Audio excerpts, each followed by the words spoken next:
오늘은 채용 면접에 대해 흔히 오해하거나 잘못 알고 있는 미신들 베스트 5를 알아보도록 하겠습니다. 면접에 대해 이건 당연한 거라고 생각했던 강력한 미신들이 많이 있다고 합니다.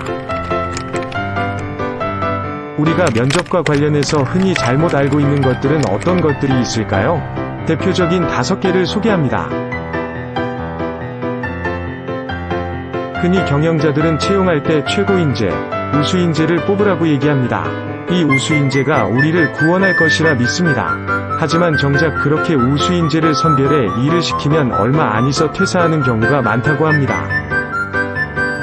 왜 그럴까요? 비유하자면 슈퍼맨에게 고양이 구하기나 자질구레한 일을 시키는 것, 아니면 네가 알아서 다 하라고 부담을 주는 것, 이 모두가 슈퍼맨에게는 몰입을 떨어뜨리는 일입니다.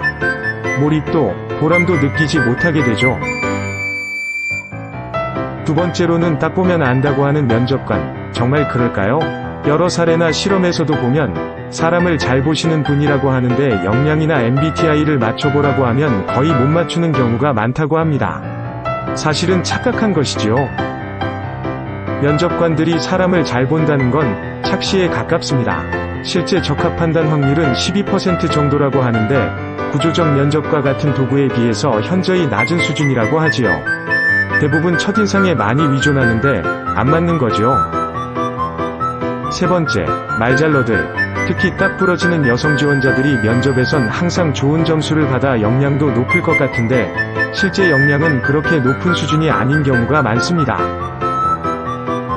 어린 왕자 중에서 천문학자 이야기가 나오는데 선입견이 평가에 많은 영향을 미친다는 사례지요.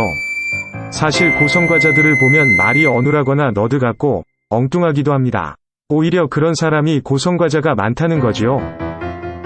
네 번째, 그냥 면접만 하기엔 뭔가 잘 파악이 안 되는 것 같아서 음주나 산행 등 여러 면접 방식으로 진행하기도 하는데 정말 이게 사람을 잘 파악하는 좋은 면접이 될까요? 면접 성공의 핵심은 얼마나 많은 본 모습을 확인하느냐입니다. 음주, 산행 면접은 과장된 모습을 조금 더 걷어내고 볼 수 있는 장점은 있습니다. 하지만 효과는 딱 거기까지고 본 모습을 많이 볼 수 있다는 얘기는 아닙니다. 다섯째, 요즘 대세 AI 면접은 딱 정확하게 평가해준다고 하는데 정말 믿을만할까요? 이전 방식보단 확실히 나아진 점은 있습니다. 하지만 한계가 있는데 역량 모델이 잘 되어 있어야 하고 검증도 잘 해야 합니다. 현재 챗GPT도 그렇듯이 이게 완벽하진 않습니다. 회사에서 고성과자에 대한 명확한 역량 모델이 없으면 말짱 도루묵이고요.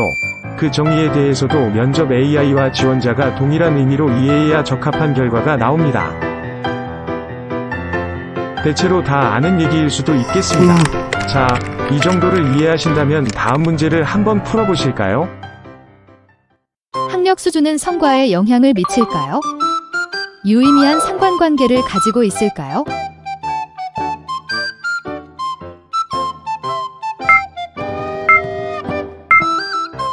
여러 연구에서 분석 결과 학력과 성과 사이에는 거의 아무 상관도 없는 것으로 나타났다고 합니다. 다음 문제.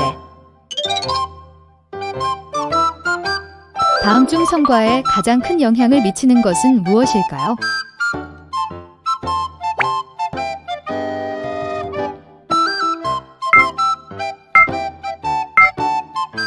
사실은 지식, 태도, 스킬, 딱 무엇 하나가 가장 큰 영향을 미친다고 할 수 없다고 합니다.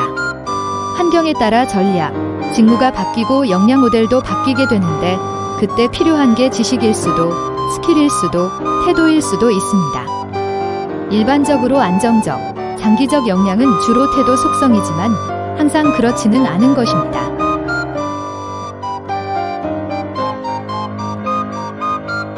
이전보다는 면접에 대해 조금 더 오해 없이 이해하게 되었을까요?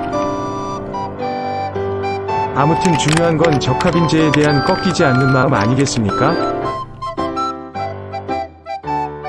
다음 시간에 또 채용과 관련된 내용으로 돌아오겠습니다. 감사합니다.